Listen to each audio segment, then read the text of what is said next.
I'm ready. Welcome to your daily dose of dopamine. I'm Robert. That's Susan. How are you, my friend? Oh, well, I'm learning about Parkinson's every day. Tell me, you've been having some struggles, especially in the last week or so. What's going on?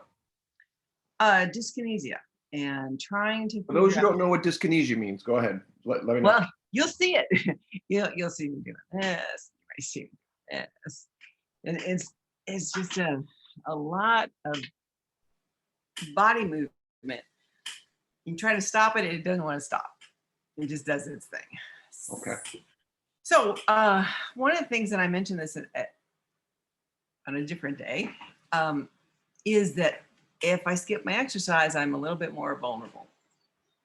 And that's an important thing to have learned. There's also a regulation, making sure you're not getting too much medication, too much carbidopa, levodopa.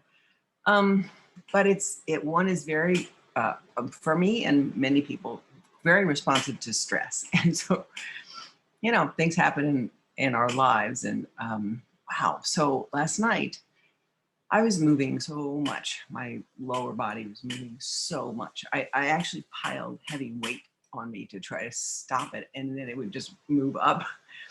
It's a powerful source. So I have a friend of mine here with me, Jill, who was here the other day. And she's a pretty special person in terms of inner work.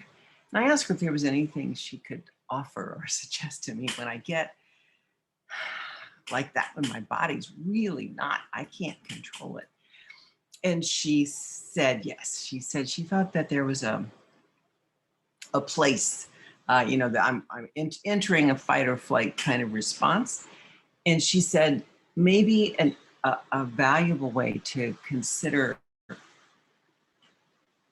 being in that moment to help you exit that moment would be to remember a time when you were balanced and successful and healthy and strong, but in a similar situation. Don't try to project into the future and want to be that way. And it reminded me of the phrase that you use of leaning in. She said, be curious about it.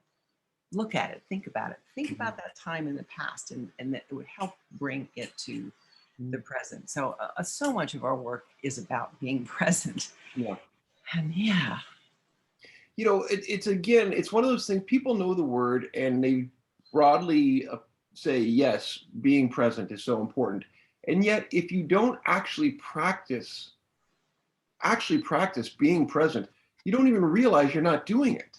That's the weird conundrum, right? And then all of a sudden you're off spinning and you're going, why am I spinning? And then these literal effects of stress that cause actual physical harm to your body are taking place.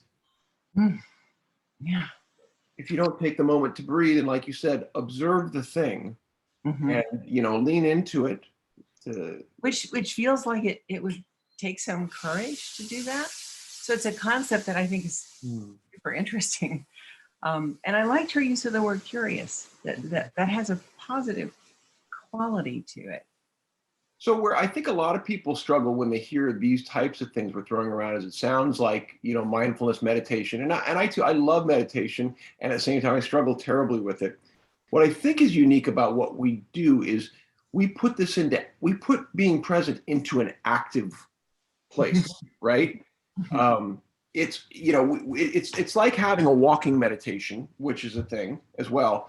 For those who struggle with the complete stillness, making it an active process, and as we say, a playful process, maybe offers something different, because what we haven't found yet is the way to actually measure this well so that the scientific community really pays attention to it, to what the effect of improv is. There is an EEG study, there are some fMRI studies that are there, but it's not yet mainstream. We know anecdotally there's a tremendous positive buzz from being present in that playful way over that period of time.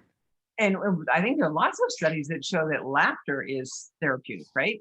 Correct. And then you have to break down, what does laughter mean, though, and the type of laughter. I mean, yeah, how much, the dosage. So there's so many things, that we're on the cusp of, and yeah. Well, here we are now. We're at 5 minutes, though. That's what we say to the Daily Dose.